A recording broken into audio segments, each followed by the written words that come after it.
c'est bien. Je peux m'éloigner même. Donc c'est bientôt Noël. Donc on va lire un passage que vous connaissez très bien et on va essayer d'apprendre quelque chose d'un passage qui est très connu. Alors si vous n'avez pas de Bible, alors comme ça, il y en a derrière, vous levez la main et on vous donne une, c'est offert par l'église. Si vous avez juste besoin ce matin, vous pouvez remettre sur la table après.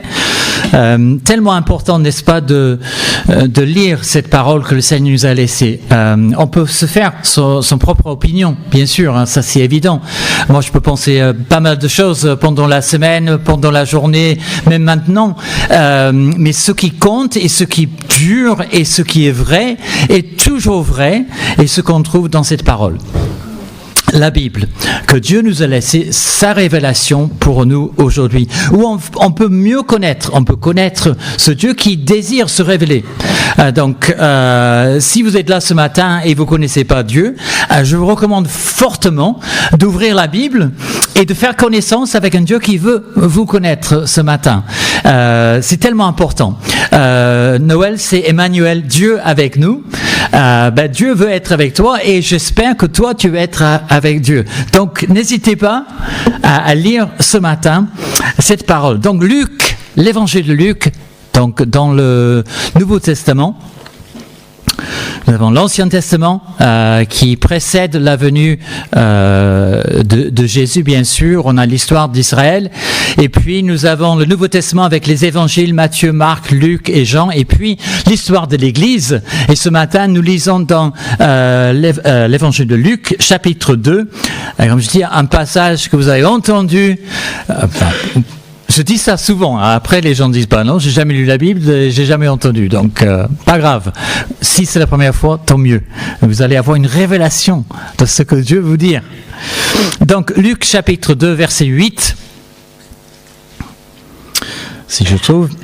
Il y avait dans la même région des bergers qui passaient la nuit dans les champs pour y garder leurs troupeaux.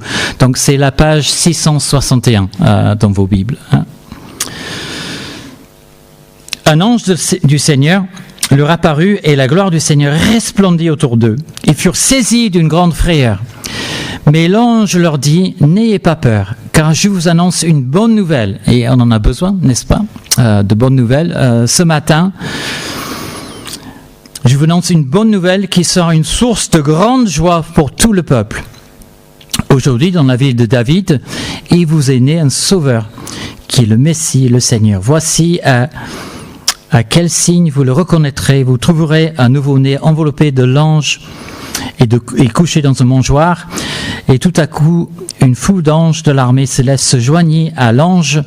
Ils adressaient des louanges à Dieu et disaient, donc le verset 14, « Gloire à Dieu dans les lieux très hauts, paix sur la terre et bienveillance parmi les hommes. » Et lorsque les anges les eurent quittés pour retourner au ciel, les bergers se dirent les uns aux autres, « Allons jusqu'à Bethléem pour voir ce qui est arrivé, ce que le Seigneur nous a fait connaître. » Ils se dépêchèrent d'y aller. Ils trouvèrent Marie et Joseph ainsi que le nouveau-né couché dans la mangeoire. Après l'avoir vu, ils racontèrent ce qu'il leur avait dit au sujet de ce petit enfant. Tout ce qu'ils entendirent dire les bergers furent étonnés de ce qu'il leur disait. Marie gardait le souvenir de tout cela et le méditait dans son cœur. Puis les bergers repartirent en célébrant la gloire de Dieu et en lui adressant des louanges à cause de tout ce qu'ils avaient entendu et vu et qui était conforme à ce qui leur avait été annoncé. Et nous prions ce matin, bien sûr, que le Seigneur nous aide à comprendre ce qu'il veut nous dire et que nous avons un cœur disposé à l'entendre aussi. Une chose d'entendre j'espère que c'est des belles paroles, parfois avec mes origines, c'est pas forcément des paroles parfaites, mais ce sont des paroles et le Seigneur désire nous parler. Des bergers qui passent la nuit à la belle étoile. C'est pas quelque chose que j'affectionne, je dois dire, dormir à la belle étoile. Donc mes enfants n'ont jamais bénéficié vraiment de ça, peut-être une ou deux fois, mais pas beaucoup. Dans le jardin, de temps en temps, sous tente, dans un lotissement. C'est un peu bizarre, mais voilà, ça se passe. Mais les bergers étaient à la Belle Étoile. Et plutôt que de rentrer dormir tranquillement chez eux, ils étaient dans les champs. Sans doute, ils n'étaient pas très riches. Ils devaient protéger leurs troupeaux. Ils n'avaient personne ils n'avaient pas d'employés, on va dire. Ils étaient seuls à faire ce travail. Et c'est peut-être pas l'hiver du nord de l'Europe, parce qu'on est dans des pays autour de la Méditerranée quand même. Mais on était quand même, ça peut descendre très bas la nuit. Il peut faire très froid. Et bien sûr, ils sont à la campagne. Il n'y a pas comme chez nous les lampadaires partout. Et ils peuvent voir la Voie lactée. Comme nous ne le voyons pas. Forcément, dans des grandes villes, c'est difficile à contempler les étoiles. On peut le voir, mais on le voit mieux où il n'y a pas cette pollution, qu'est-ce qu'on dit, lumineuse. Merci. Et puis cette nuit-là, cette nuit qui a bouleversé leur vie quand même. Et j'espère qu'il y a une nuit ou une journée ou un après-midi ou un matin ou un soir qui a bouleversé ta vie, vraiment.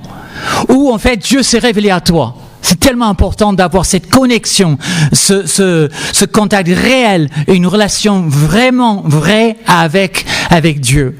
Et Dieu se révèle à ses bergers. Et dans cette nuit-là, la nuit s'éclaire comme un jour, comme en plein jour. Un ange leur apparaît, en fait une armée d'anges, avec ce message incroyable de la naissance du Messie. Le peuple juif attendait ce message, attendait cette venue depuis le temps des anciens rois, même avant. Et là, dans un champ, au milieu peut-être, on va dire, de nulle part, le monde invisible devient d'un coup visible.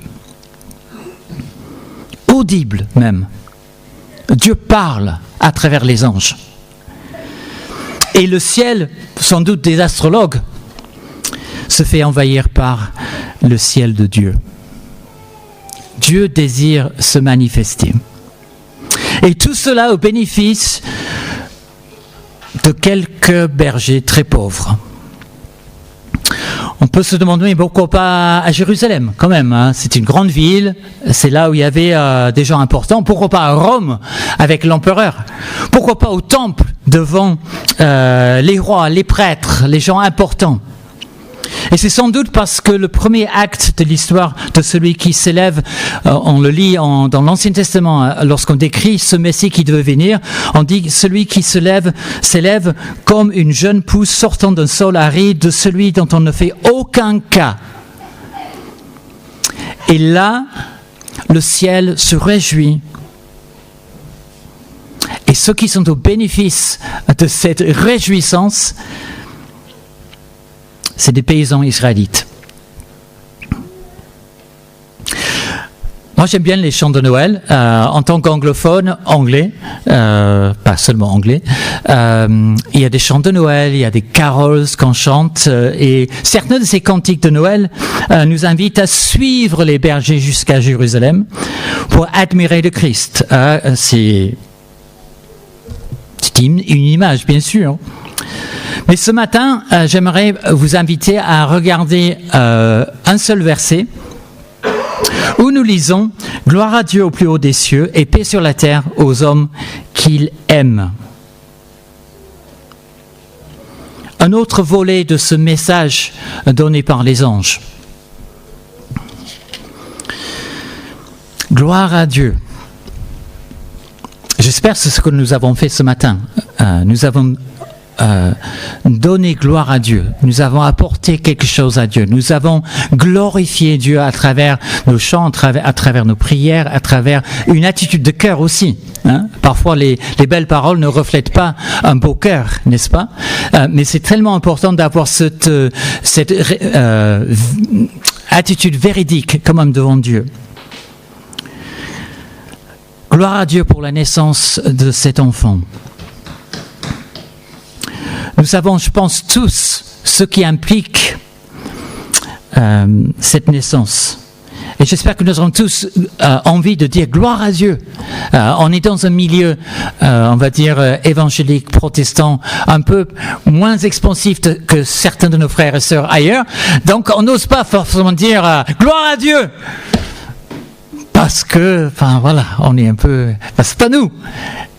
Mais j'espère que c'est quelque chose qu'on ressent vraiment. Une reconnaissance envers Dieu parce qu'il a envoyé Jésus, son Fils. Gloire à Dieu, l'aboutissement de centaines, voire des milliers d'années d'histoire, n'est-ce pas? La réalisation de dizaines, voire plus, de promesses qu'on trouve dans l'Ancien Testament par rapport à ce Messie qui devait venir. Et enfin, la venue de celui qui nous sauvera de nos péchés, de ce qui nous sépare de Dieu, qui nous empêche d'être en véritable communion avec lui. Jésus est venu pour nous sauver de nos péchés. Et puis il y a cette phrase « paix sur la terre ». Intéressant, n'est-ce pas? Paix sur la terre. C'est vrai à l'époque. Judée se trouvait sur l'emprise de l'Empire romain. Et l'immense Empire romain était effectivement en paix, c'est sûr. Mais la guerre était aux frontières. Peut-être un peu comme aujourd'hui, on peut dire l'Europe de l'Ouest se trouve quand même un petit peu en dehors de tout ce qui est guerre, mais les frontières de l'Europe de l'Ouest sont touchées quand même. On voit la guerre de près et les gens de l'époque voyaient ça, entendaient parler de guerre. La guerre n'était jamais loin en Judée. Parfois, il y avait des révoltes menées par des soi-disant messies contre l'Empire romain. Et au-delà des frontières de l'Empire romain, il y avait la guerre qui montait, qui puis descendait. Il y avait une guerre, puis il n'y avait pas de guerre, puis il y avait une victoire, il y avait une défaite. Et c'était monnaie courant quand même. Carnage, misère, destruction, désespoir. Alors comment on peut dire paix sur la terre? Paix sur la terre. Quand tout autour est un peu comme aujourd'hui, n'est-ce pas? Lorsqu'on regarde en Ukraine, en Russie, lorsqu'on regarde en Israël, en Gaza, lorsqu'on regarde Soudan, lorsqu'on regarde dans d'autres pays, lorsqu'on regarde les menaces qui sont un peu partout, la terre n'est pas forcément en paix.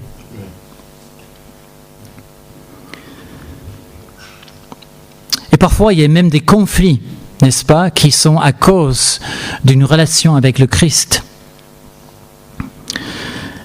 J'ai pensé à ce que Marie a dit quelques semaines après la naissance de Jésus. Où, parlant de Jésus, elle a dit « Cet enfant », c'est dans Luc, le même chapitre, mais quelques versets plus tard, « Cet enfant est destiné à être pour beaucoup en Israël une occasion de chute ou de relèvement. Il sera un signe qui suscitera la contradiction. Ainsi sera dévoilé les pensées cachées de bien des gens. Quant à toi, tu auras le cœur comme transpercé par une épée. » Jésus même a dit dans Matthieu 10, « Ne croyez pas que je sois venu apporter la paix sur terre. Ma mission n'est pas d'apporter la paix, mais l'épée. » Je précise, c'est clair que Jésus ne prônait pas le recours aux armes. C'est pas ça qu'il dit. Il a explicitement refusé lorsque Pierre était avec lui. Et il a dit, remets ton épée à sa place, car tous ceux qui se serviront de l'épée mourront par l'épée. Non, il ne parle pas de la guerre au sens propre, mais il parle bel et bien de contradiction et de conflit sur le plan spirituel. Sa venue, donc Emmanuel, Dieu avec nous, provoque des contradictions et de conflits. vous vous souvenez, je pense que, moi j'ai essayé d'apprendre par cœur des versets de la Bible, et je me souviens, j'avais essayé d'apprendre Jean chapitre 1, tout le chapitre, parce que j'étais un peu... j'apprenais des versets à l'église Laval où on était avant, avec un groupe d'une vingtaine de personnes, à essayer d'apprendre un verset par semaine. Arrivé à la fin de l'année, c'était 52 versets. On s'entraidait quand même. Et c'est vrai, en fait, lorsqu'on est dans un groupe, il y en a qui se souviennent d'un verset et d'autres... donc c'était bien quand même. Mais il y avait une dame dans l'église qui apprenait des chapitres par cœur. En fait, c'était ça. Ça aide à méditer quand même et d'avoir une réflexion peut-être un peu plus profonde sur la parole. Ici, dans Jean chapitre 1, Jésus dit « Celui qui est la parole était déjà dans le monde, puisque le monde a été créé par lui, et pourtant le monde ne l'a pas reconnu. Il est venu chez lui, donc la terre, il est venu chez lui, c'est chez lui. Et les siens ne l'ont pas accueilli. » La guerre n'a jamais cessé. Et je pense que la personne de Jésus divise l'humanité. C'est très intéressant. J'ai des souvenirs lorsqu'on était à Marseille, lorsqu'on était impliqué dans un travail d'implantation d'église, et un jeune qui est venu au Seigneur, on avait des cafés-bars, et des jeunes qui venaient, et il avait peut-être 16, 17 ans, je suppose, et sa maman est venue parce qu'en fait, il fréquentait l'église, le groupe de jeunes et tout cela. Elle était vraiment en colère. Que son fils soit chrétien, que son fils ait accepté Jésus-Christ comme Seigneur, elle était très en colère. Sans doute parce qu'elle pensait qu'on était un peu un secte, je ne sais pas. Ça, je comprends aussi qu'on veut protéger ses enfants. Ça, c'est normal. Et on leur a simplement dit, que veux-tu qu'il fasse ? Il ne fait pas de mal, il ne fait pas de mal aux autres, il a une vie, on va dire, un peu assez carrée, moralement, éthiquement. Qu'est-ce qui fait de mal ? Il croit, c'est vraiment ça, tout simplement. Mais la confession de foi en Jésus-Christ provoque une réaction, toujours. Celui qui a le Fils a la vie. La personne de Jésus divise. Donc pourquoi parler de paix sur la terre ? Comment est-ce qu'on peut dire cela ? Comment est-ce que les anges, cette manifestation divine, cette proclamation envoyée par Dieu à travers les anges, comment ils peuvent dire cela ? Parce que la paix est le projet de Dieu depuis toujours. Et le projet de Dieu aboutira. Tout ce que Dieu entreprend, il le fera. Rien ne l'empêchera. Ésaïe chapitre 2 nous dit, Dieu sera l'arbitre des peuples. Oui, il sera le juge de nombreuses nations, martelant leurs épées. Ils forgeront des sacs par leurs charrues et de leurs lances, ils feront des fossiles. Plus aucune nation ne brandira l'épée contre une autre nation. Et là, l'on n'apprendra plus la guerre. La promesse est donnée. Dieu s'occupe de ce qu'il dit. Lorsqu'il fait une promesse, il tient à ses promesses. C'est dans le plan de Dieu, le projet de Dieu pour l'humanité. Un jour, Ésaïe parle beaucoup de ce qui va se passer, ce qui va arriver pour l'humanité. Dans le chapitre 11, il dit « Le loup vivra avec l'agneau, la panthère paîtra aux côtés des chevreaux, le veau et le lionceau et le bœuf à l'engrais seront ensemble, et un petit enfant les mènera au pré. La terre sera remplie de la connaissance de l'Éternel comme les eaux recouvrent le fond des mers. » Ce sera une réalité sur terre. Et on se souvient de ce verset, n'est-ce pas, qu'on utilise, qu'on prononce souvent autour de Noël, Ésaïe 9, verset 5. « Car pour nous, un enfant est né. Un fils nous est donné, et il exercera l'autorité royale. Il sera appelé merveilleux, conseiller, Dieu fort, Père à jamais, et Prince de paix. » Ésaïe 9, verset 5. Le projet de Dieu. Et le projet de Dieu est lié à la venue de cet enfant, qui sera prince de la paix. C'est pas encore là, bien sûr, parce que quand il paix sur la terre, on peut regarder autour de nous, on voit que c'est pas une réalité pour le moment. Mais peut-être il y a des signes avant-coureurs. Et je pensais particulièrement à deux qui nous aident à mieux comprendre cela. Le premier, comme je disais tout à l'heure, la foi en Christ, la croyance en Jésus-Christ, l'acceptation de qui il est, de ce qu'il a fait et ce qu'il veut faire dans nos vies est primordial. Plus que ça, c'est essentiel. On ne peut pas avoir une autre rencontre plus importante que la rencontre avec le Christ. Et par la foi en Christ, la Bible nous dit, nous avons la paix avec Dieu. Colossiens chapitre 1 nous dit ceci. Or vous, autrefois, donc avant, et peut-être, je pense, ça nous concerne tous, même si Paul il dit à l'église à Colosse, vous, autrefois, vous étiez exclus de la présence de Dieu.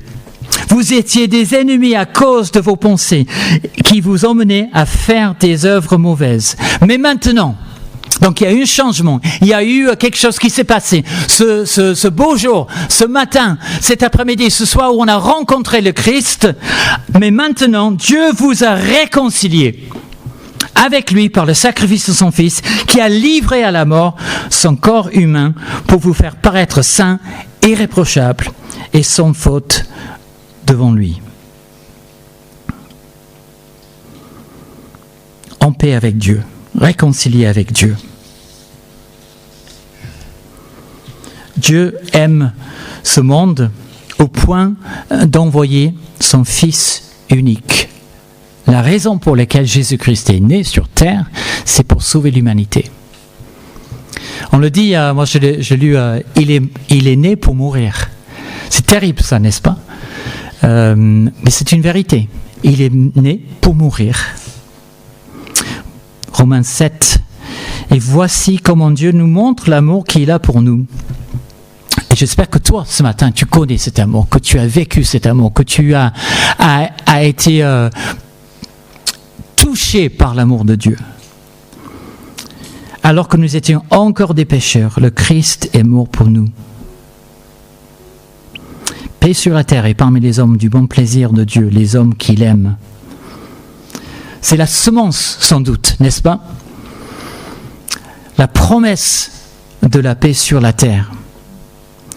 Et on voit ça dans la réconciliation que nous avons en tant que croyants, en tant qu'enfants de Dieu, avec Dieu le Père, grâce au sacrifice de Jésus-Christ. Il y a un deuxième aspect, un deuxième signe avant-coureur de la paix sur la terre, c'est la réconciliation entre les peuples que nous vivons dans l'Église. Je pense que c'est mi-janvier, un peu plus tard, on aura la venue de Frédéric Monceau de Portes Ouvertes, qui va nous parler en fait de l'Église persécutée, de nos frères et sœurs qui souffrent dans ce monde parce qu'en fait, ils croient en Jésus-Christ, tout simplement.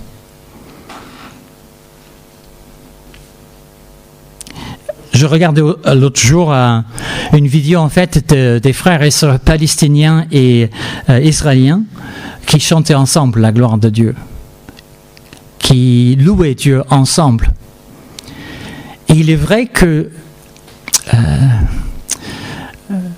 je ne sais pas si, pour certains d'entre vous sont beaucoup plus jeunes que moi, mais Henry Kissinger, vous vous souvenez de lui, c'était le grand homme de négociation qui était là pour les États-Unis pendant les conflits palestiniens et Israël, et qui a pu en fait avoir des accords de paix avec ces deux nations. Et il est mort il y a la semaine dernière. Mais finalement, ça ne perdure pas. Finalement, il n'y a pas une paix durable dans l'histoire de ces nations. La seule la seule personne qui peut opérer un changement radical, durable, c'est le Seigneur Jésus-Christ, qui change le cœur et qui, en changeant mon cœur, change mon attitude, change ma façon de voir la personne en face de moi. Mon ennemi peut devenir mon frère et ma sœur.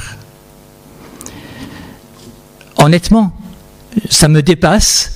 Parce que c'est comment je suis quand en fait on me blesse, quand on me fait très mal, et lorsque quelque chose se passe de très grave, c'est pas simplement on m'a pas dit bonjour le matin et voilà je boude parce qu'on m'a pas dit bonjour ou merci, je sais pas. Mais il y a des choses dans la vie qui sont très très difficiles. Mais il y a des témoignages des gens qui ont su pardonner, qui ont su être réconciliés avec les gens qui ont fait vraiment beaucoup de mal. Car nous lui devons notre paix à Jésus. Il a en effet instauré l'unité entre les Juifs et les non-Juifs et abattu le mur qui les séparait, en livrant son corps à la mort. Il a annulé les effets de ce qui faisait d'eux des ennemis, c'est-à-dire la loi de Moïse, dans ses commandements et ses règles. Il voulait ainsi créer une seule et nouvelle humanité à partir des Juifs et des non-Juifs qu'il a unis à lui-même en établissant la paix.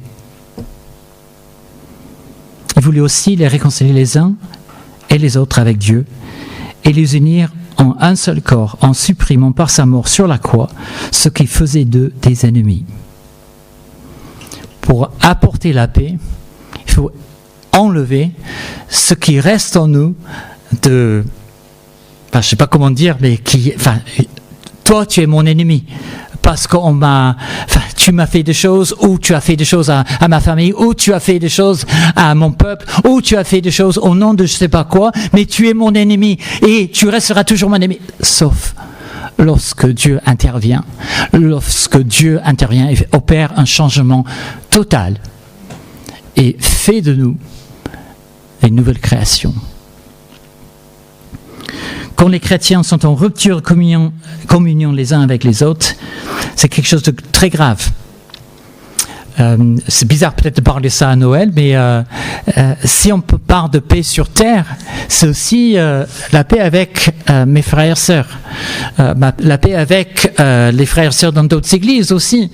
Et peut-être il est bien de temps en temps de prendre un peu de recul et de dire dans mon cœur, est-ce que j'ai quelque chose contre quelqu'un? La Bible nous enseigne, n'est-ce pas, à aller vers la personne, avant d'apporter son offrande, en fait, d'aller vers la personne et de demander pardon, d'essayer de régler le problème. Et en fait, c'est très bien parce qu'en fait, on a l'obligation, la demande de Dieu d'aller vers la personne qui nous a offensés, mais aussi, si on sait que quelque chose a c'est dans les deux sens. Et donc, quand c'est dans les deux sens, lorsque j'ai été blessé ou j'ai blessé, en fait, les deux vont vers... C'est beaucoup plus facile, n'est-ce pas, quand les deux font à mi-chemin et on se rencontre au milieu. J'ai un très bon ami qui m'a demandé, on parlait de difficultés relationnelles avec certaines personnes, et il m'a dit, est-ce que tu peux garder cette rancune quand tu te mets à genoux avec la personne? Est-ce que tu peux prier avec la personne? Et c'est très difficile de se mettre à genoux et de prier avec quelqu'un envers qui tu gardes quelque chose... difficile, parce que Dieu apporte cette lumière. Donc important, n'est-ce pas, de reconnaître ce que Dieu veut faire dans nos vies. Christ a créé une seule et nouvelle humanité, devenue réalité au 1er siècle. C'est invraisemblable au 1er siècle. C'est encore plus le cas maintenant, lorsqu'on voit des gens qui viennent d'arrière-plans différents, qui étaient musulmans, lorsqu'ils étaient hindous. On parle souvent de l'islam et le christianisme, mais aussi l'hindouisme, dans certains pays où en fait c'est un hindouisme qui est radical et qui est contre toute confession qui n'est pas comme eux, où ils brûlent les maisons et tuent les gens. En fait, des attaques qui sont, tout le temps. Dieu apporte la paix entre les peuples. 2 signes avant-coureurs de la paix sur terre, la paix que nous avons avec Dieu, la paix qui s'établit entre les humains quand Christ règne. Et si nous avons pris le pain et le vin ce matin, si nous avons chanté ces louanges ce matin, c'est parce que nous disons que Christ règne en nous, que Christ est Seigneur. Il est mon sauveur, mais aussi mon Seigneur. Donc il a le droit de mettre le doigt dessus et de dire des choses qui ne vont pas. Et j'ai la responsabilité d'agir face à ce que Jésus me dit. 2 signes, mais je pense qu'il y a un 3e aussi. Et je vais terminer avec ça.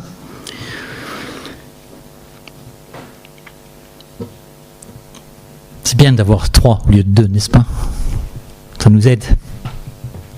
Ésaïe, encore, j'aime bien le livre d'Ésaïe. Je vous recommande Ésaïe parce que parfois c'est pas facile.